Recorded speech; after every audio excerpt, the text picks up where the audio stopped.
Ba-dum, bum, bum. Windy pig, oh, windy, windy, windy, windy pig, oh, windy, windy, windy, windy pig, oh, windy, windy, windy, windy pig, oh, windy, windy, windy, windy pig. Welcome back to my garage. Moped's done. As you can hopefully see here. Panels on, covers on, cleaned up a little bit, finished. The conclusion of the last video was where I was trying to figure out the rear wheel and how many bearings were on each, ball bearings on each side. I counted 11 on one side and 14 on the other, which means I'm probably terrible at counting ball bearings because it turned out to be 13 on each side of the wheel, and I had 26. So much for my counting skills. Either way, but wheel goes back on. I haven't tested it again yet. Well, I have. I managed to run still before I put the covers on, because otherwise it'd be annoying. I'm gonna take all the panels off to get to the electrics and things. But the engine fires up when it runs along, and the brakes all work. So lights all work. So hopefully that'll go for an MOT next couple of days. Well, it's New Year's Eve at the minute, so it won't be for a couple of days. But as soon as I can get it MOT'd, I will, and then hopefully we'll get a nice, crisp, dry, bright day in January, and we can give it a top speed run. I don't know if it's going to be much faster. It's got, like you saw, we've got new piston rings, new piston, slightly larger ported out cylinder, and I keep forgetting to put the photos up of that before and after what I've done. So I'll try and do that for this video, so you can see where we started with the port sizing and where we finished up with the port sizing. And the only way I've done that port sizing is just with the Dremel. I've got a Dremel and a compressor, only a little tiny one, and some diamond tip sort of bits on it. Can I show you what they look like? No, it's not here at the minute. It's on the other shelf. But just little burrs, and you just take material out. You mark up what your shape you want is, and what I've done is I've used the ports from another build someone else has done. They posted up their port sizing, so I've just copied theirs because that's easier than doing the maths or trying and error, taking on and off. They reckon they've got 40 or so out of it, but that's with a normal standard head, whereas I've got the high compression head on that one, plus a lighter flywheel and lighter crank and everything, so I should be able to rev a bit higher than he did. And that might give me enough to get to 50. I don't know. Probably not. I think we're going to be stuck around. I think we might be stuck around 45 or so again. I think we're not going to get to 50. But we'll wait and see. Maybe I'll employ a lighter rider. Maybe I'll find a small person to ride it. And that bit less weight might push over the edge. But we'll see. But that's all done for now, hopefully. So the next job is the front of the 550. Now, the other day I was out riding it, and I hit a big pothole and I got a nasty head shake on it. And that sort of bike shouldn't need a steering damper, and I know that can happen, but it also did it again later on. It got a head shake on, and the steering's been feeling a bit vague and a bit woolly and a bit loose. So I spoke to a mate of mine who's a better engineer than me, and he's an engineer, not whereas I'm just a garage man. And he said he reckoned it was probably the headstock bearings, and maybe they've worn and they're now a bit loose. Now, I wasn't going to want to do that, really, because this is coming off the road in the summer this year. Because when I put it together, I did the bare minimum to get it running. I got the carbs cleaned out, sort of the electrics on it, and got it running. New tyres and everything, and new brakes, new brake pads and things, and just got it running. Just so I can ride it. It's a bit of a commuter bike. And a winter hack, so it's going to run some. I was hoping, but unfortunately, it's losing a lot of oil. I think chances are it's a combination of the valve stem, oil seals, where it was sat for so long they've gone dry and they're just passing oil, because every time we start it up, it does not choke out blue smoke. But I think also the ring's probably a bit worn. Maybe they're passing a bit of oil as well, because the plugs do look a little bit oily. So the plan was to keep it running on the winter, so I didn't have to take the trumpet out in the winter in the horrible weather, and then come the summer on I can ride the trumpet without it getting too messy and horrible. Or in fact, hopefully by that point the 750 might be running, so I'll have that to ride. I can do everything on that bike, strip the engine out of it, put new rings in it, put new valve stem oil seals in it, maybe lap the valves out, and do all that. And I thought, well, at that point, I'd do all the bearings, the wheel bearings. I've done the front wheel bearing on it, but I thought I'd do the headstock and the rear wheel and everything. But this is bitten me now. I think it's starting to feel like I need it done. So we're going to move over to where the bike is, and we're going to do that, hopefully. So I'll see you over there in a sec. Right, we've got the 550 up on a stand. Got the front wheel off the floor. I've just got a jack under the front end of it there, just to keep the front end up. And I'm just so what you do for these is, this is one of those funny jobs that people are funny about doing themselves, not very confident with. But there's two things you want to look for when you're looking at steering head bearings. One is it shouldn't, once the bike's upright and straight ahead, right, and it's everything off the floor, and there's nothing kinking and tight here. With a light push of the handlebars, that should fall away, yeah, like that. Same the other way. So just light push, and it should fall back to its stop, which this does. And you've got to also make sure you take into account some of the hoses hold it a bit tight and stuff, so it might fall slightly easier one way than the other. But just use your judgment on that. The other thing to check is, now I wonder if you can see this in the camera. What you need to do is, hopefully you can see this in this camera. Move this forward a little bit. Right, so that's it. You grab the bottom of the forks, and you want to give it a bit of a tug back and forth. So you pull it this way and that way, and then you should be able to feel if there's any movement in that bearing, any sort of free play in there. There is. I can just feel ever so slight of a tick, tick, tick, tick, tick, like a back and forth. So I think the steering bearings are just a bit loose. They seem to move freely enough. That doesn't feel notchy or crunchy or anything. So I'm not worried about the state of the bearings, to be fair. But I'm just going to nip that up. And you've got to be careful with this. And there's three things you need to do. First of all, undo the lower clamp bolts so that the forks can move up and down when you adjust the head. Because when you adjust this top bearing, you're basically pulling the bottom yoke up, which means you also pull the forks up. So you don't want the forks to be pulled up, or that won't work because you can't stretch them. So you need to make sure that that can go up the forks without, if that makes sense. We can go up the forks a little bit. So that's the first thing. Just loosen those on fucking size. Should have it here, I think.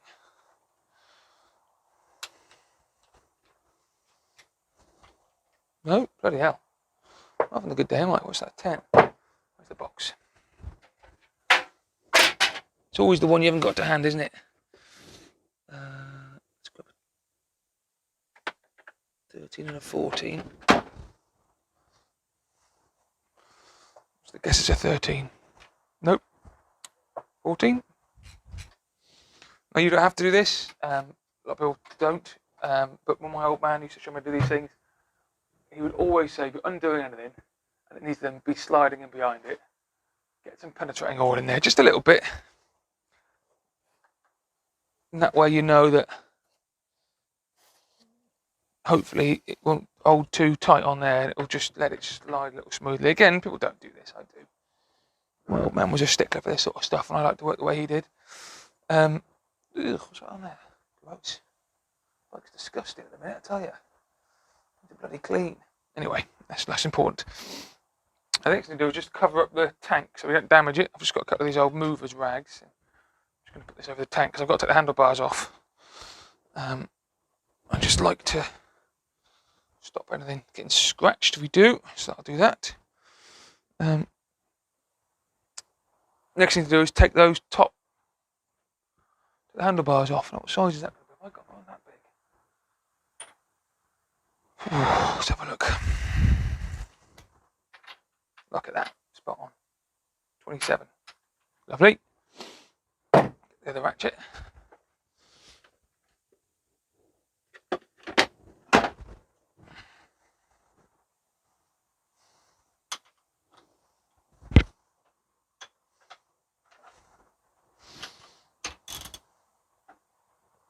Bloody hell, it's on there tight. Who's done this up? Oh dear. Oh my god. Right, I have to get the big bar out on that, I think. Rather than hurt myself, do you want to do it? The big bar. 27, we said, didn't we?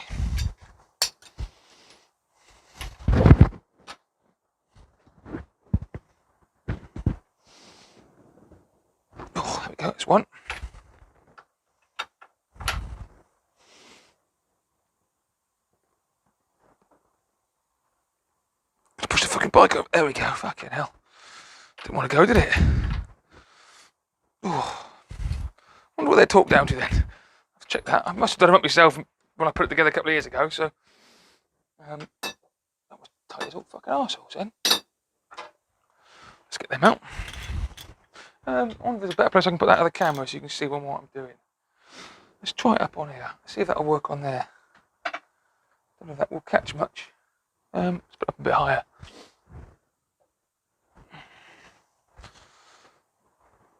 View from the pillion seat. Let's try that. Right.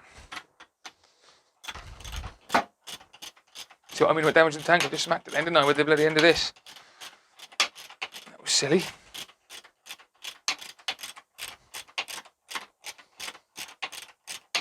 Take the key out of it.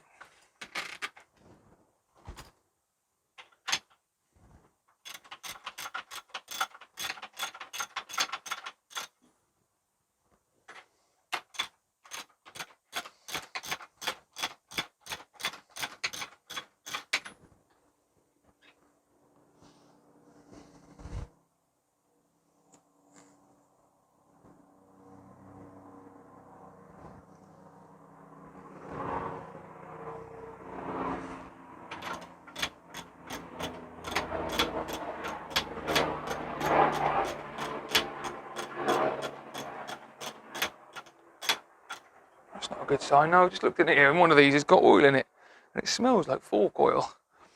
And there was a cap down in there which is that these are just to hold the handlebars on. These aren't actually sort of part of the steering system. It's got a little bit in it as well. I don't think it's too much. I mean, it's only a tiny little bit.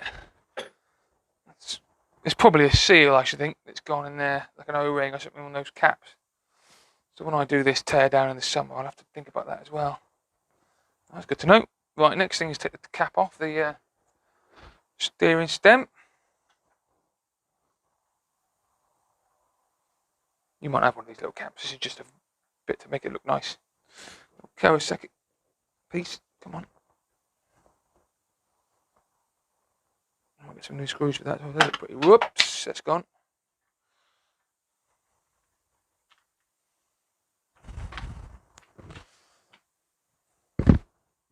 Oh, I'd forgotten about this bit. So now we take the bit of the handlebars off. What time is it? 12:30 nearly.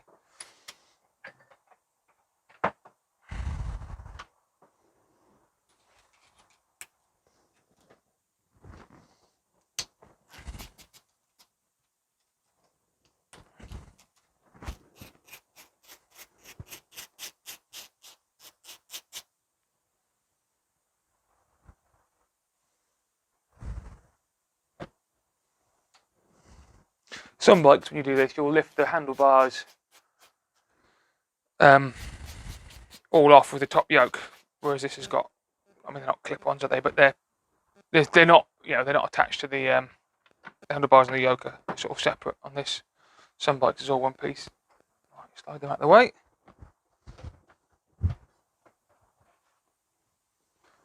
Try not to leave them anywhere where they're going to damage anything. Just hang them out of the way. That's fine.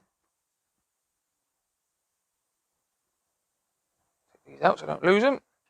Caps. Come on, that's it. I've just got to check something. It's not whilst I've done this.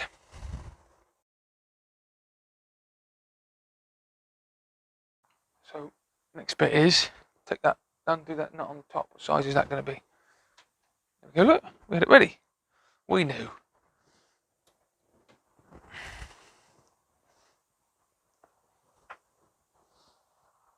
So I'm going to show you in here. So what you've got basically is you've got this top nut, which will have a torque on it, which torques down to this first castellated nut, which is a locking nut, and this bottom one is actually the adjuster.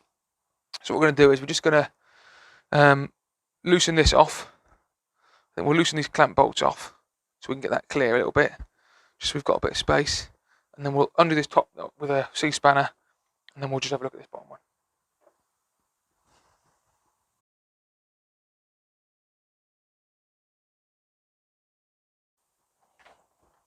Right, next thing to do is to try and get a C-spanner on that top one. in there. Now let's hope I've got one the right size. This looks like it's going to be a bit too big. Nope, perfect. Perfect. Oh, good job this, all told. No, it's not going to do it, is it?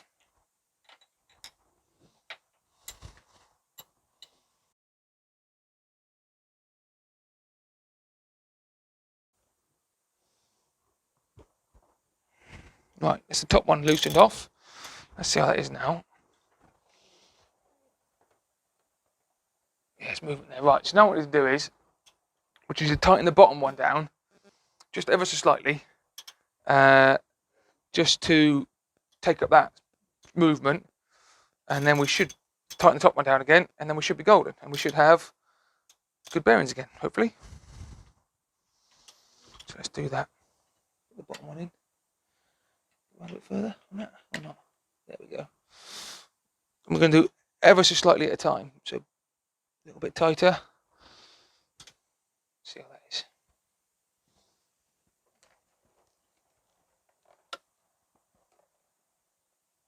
It's a bit better, a little tiny bit more, I think.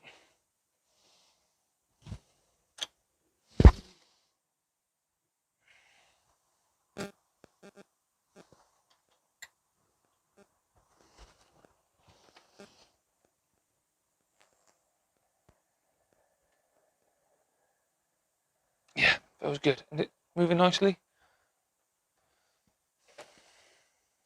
Yeah, that's moving nicely. So I'm happy with that. So now, the other thing to do now is you've got to tighten the top nut down a bit. No, it's a bit more, I think. A little bit more.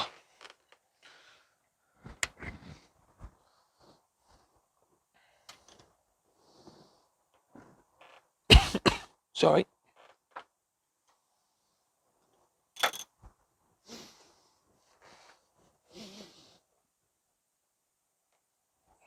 Still not there. It's just a bit awkward getting in. But yeah, the process is do it up a bit, check it, do it up a bit, check it, and just keep going round and round till you get there.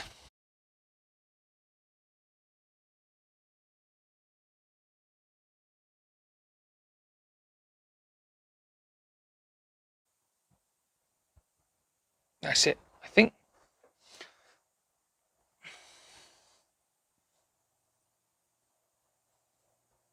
Yeah. That feels stiff at the minute, but I'm not sure that's just...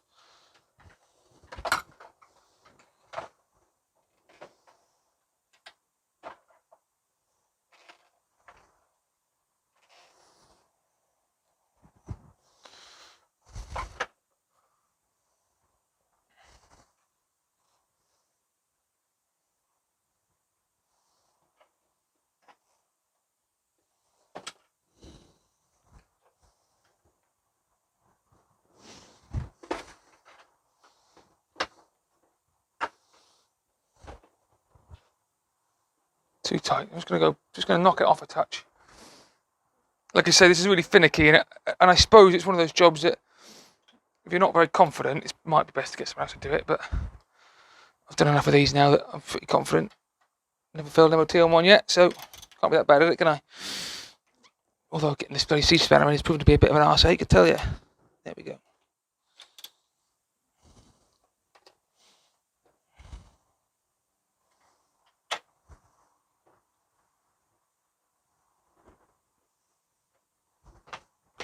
All I'm doing when I lift these up is just to get them out of the way so they're not causing any...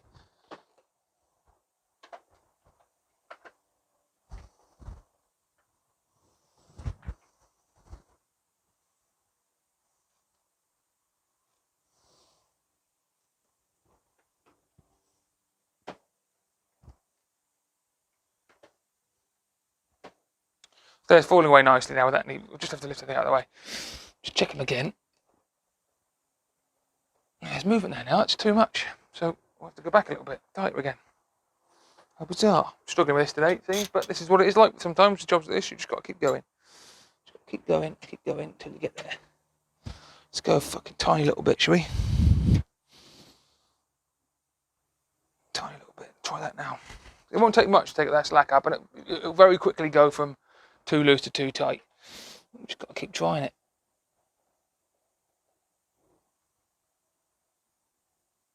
Yeah. Pretty happy with that now, I think. I said that a minute ago, didn't I?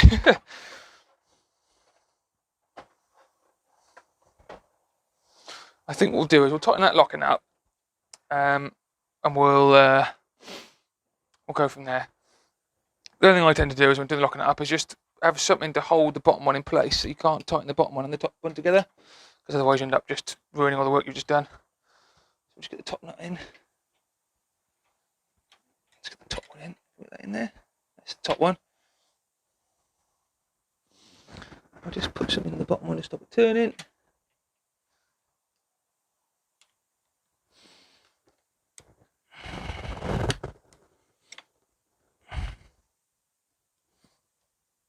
Oh, fuck you, come on.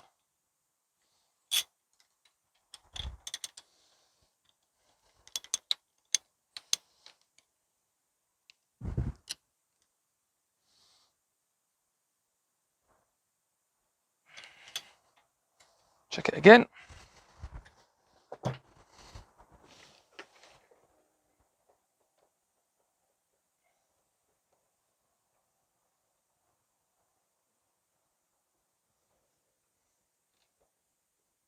That's it, done.